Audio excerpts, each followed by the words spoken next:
Jangan sampai bingung dan juga terkecoh kalau ketemu soal TWK kayak gini. Kita pelajarin bareng-bareng yuk.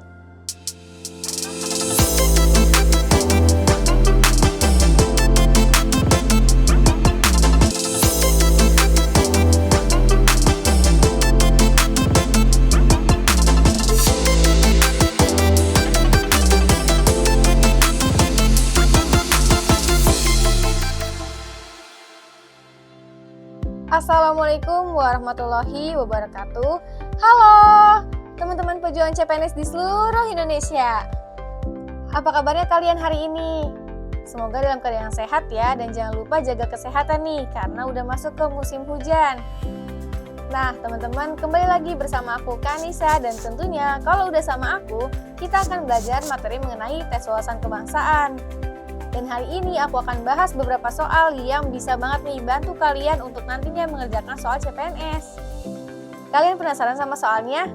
Kita langsung mulai aja yuk. Let's go! Oke teman-teman, kita masuk ke soal pertama ya, materi mengenai nasionalisme.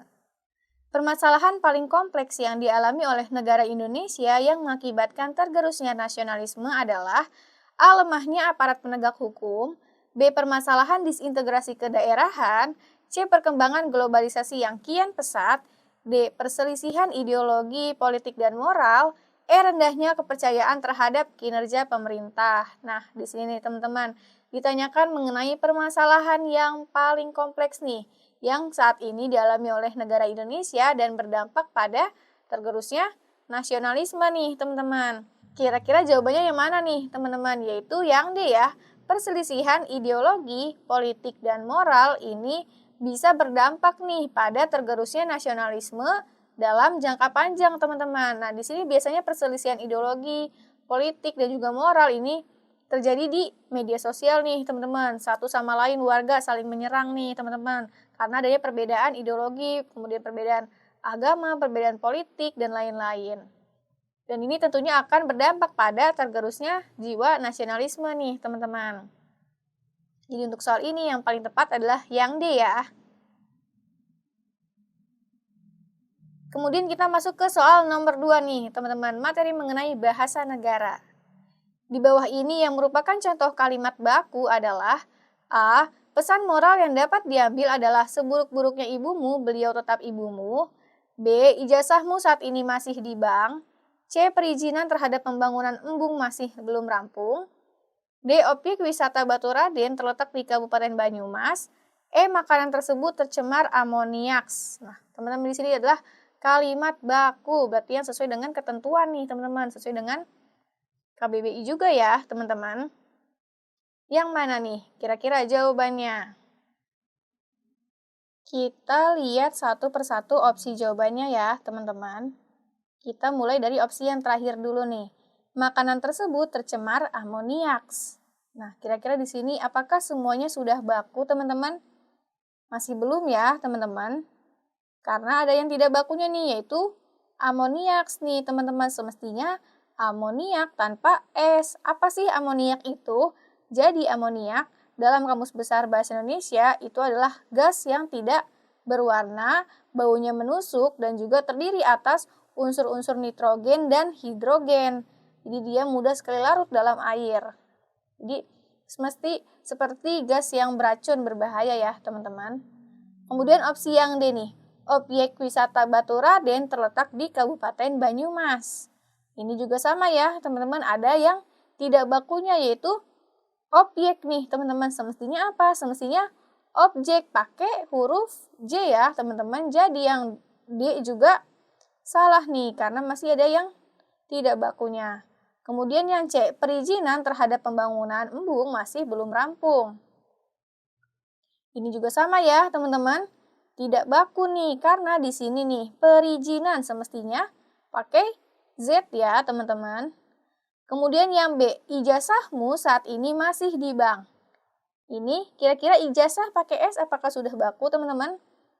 Belum ya, teman-teman. Semestinya apa? Semestinya pakai Z juga nih. Jadi ijazah, bukan ijazah pakai S. Berarti yang mana nih, teman-teman? Yang merupakan contoh kalimat baku. Yang A ya, Pesan moral yang dapat diambil adalah seburuk-buruknya ibumu, beliau tetap ibumu. Jadi untuk soal ini yang paling tepat adalah opsi yang A.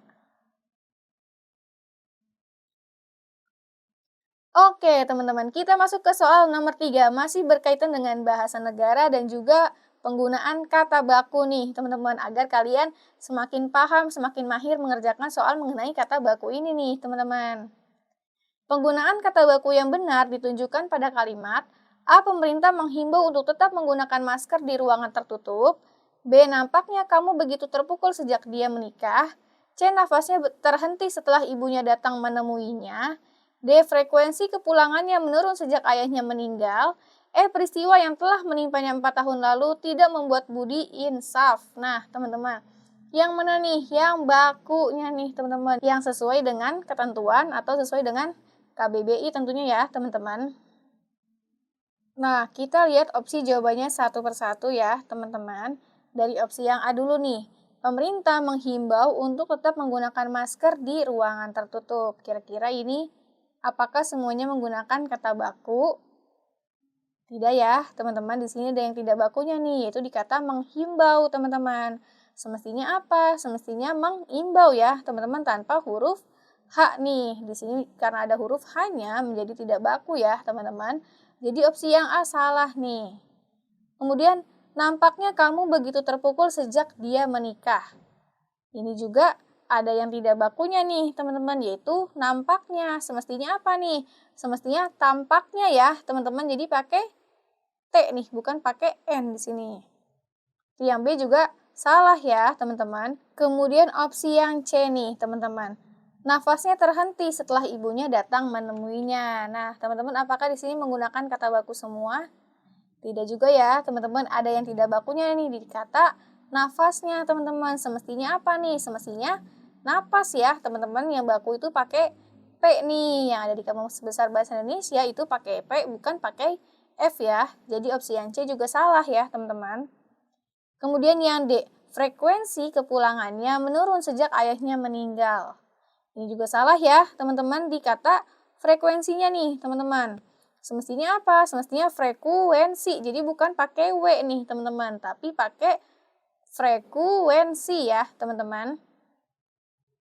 Pakai U ya semestinya, bukan pakai W. Berarti yang mana nih, teman-teman? Yang menggunakan kata baku, yaitu yang E ya, teman-teman.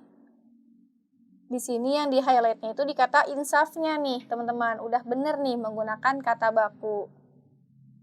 Jadi untuk soal ini yang tepat adalah opsi yang E ya. Stop. Sebelum aku lanjutin ke soal nomor 4, aku meminta tolong ke kalian untuk bantu channel ini agar terus berkembang dengan cara like video ini, kemudian subscribe channel ini. Jangan lupa nyalain notifikasi dan juga share video ini ke teman-teman lainnya ya. Kalau udah, kita lanjutin lagi yuk ke soal berikutnya. Oke teman-teman, kita masuk ke soal nomor 4 ya, materi mengenai Pancasila. Perwujudan dari nilai persatuan ditunjukkan melalui kalimat A. Indonesia menjadi salah satu anggota ASEAN. B. Ilyas dan teman-temannya menggalang dana untuk korban banjir di Semarang. C. Saat sholat Jumat, Bu Muti menutup warung nasinya. D. Meskipun lama di luar negeri, Bu Ina ingin menetap di tanah air suatu sehari nanti. E. Sejak muda, Pak Ali sudah membuka usaha nasi uduk. Nah, teman-teman di sini yang ditanyakan adalah perwujudan dari nilai persatuan, berarti nilai sila yang ketiga ya, teman-teman. Kita lihat dulu nih, teman-teman. Opsi yang pertama nih. Opsi yang E. Sejak muda, Pak Ali sudah membuka usaha nasi uduk. Nah, ini berarti menunjukkan apa nih, teman-teman? Sila yang kelima ya, teman-teman. Jadi yang E salah nih. Kemudian yang D. Meskipun lama di luar negeri, Bu Ina ingin menetap di tanah air suatu hari nanti. Nah, ini adalah nilai dari persatuan nih, teman-teman. Wujud dari nilai persatuan. Kenapa, teman-teman? Karena di sini nih, meskipun Bu Ina ini udah lama tinggal di luar negeri, tapi suatu hari dia pengen juga nih menetap di tanah air nih, teman-teman. Berarti menunjukkan daripada nilai apa nih? Nilai rasa cinta kepada tanah air ya, teman-teman. Yang mana hal tersebut merupakan pengamalan atau juga perwujudan dari sila yang ketiga ya, teman-teman, nilai persatuan Indonesia. Jadi untuk soal ini jawaban yang tepat adalah yang D.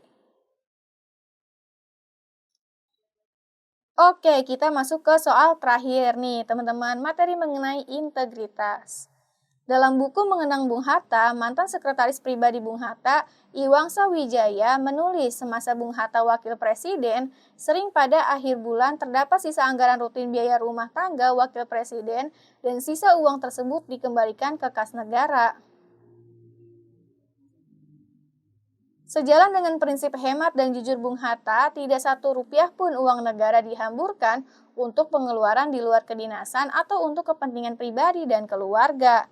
Dari cerita tersebut, sikap yang tercermin pada Bung Hatta adalah A. Menghargai uang negara, B. Menunjukkan seseorang yang profesional, C. Menunjukkan sikap bela negara, D. Menunjukkan sikap sederhana, E. Menunjukkan seorang sosok yang berintegritas. Yang mana nih, teman-teman? Jawabannya. Nah, di sini teman-teman sebenarnya di soalnya udah ada kata kuncinya nih, teman-teman, yaitu prinsip hemat dan jujur Bung Hatta. Nah, berarti ini mencerminkan apa nih, teman-teman? Mencerminkan integritas ya, karena jujur itu adalah nilai inti dari integritas nih, teman-teman. Jadi, teman-teman, sikap yang tercermin pada Bung Hatta menunjukkan seorang sosok yang berintegritas ya. Jadi untuk soal ini yang paling tepat adalah yang E, teman-teman.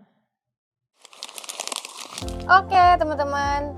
Jadi segitu dulu materi yang dapat aku sampaikan hari ini. Semoga soal-soal tadi bisa membantu kalian ya untuk lebih memahami mengenai tes wawasan kebangsaan. Terima kasih sudah menonton video ini. Sampai bertemu lagi di video soal selanjutnya. Dadah!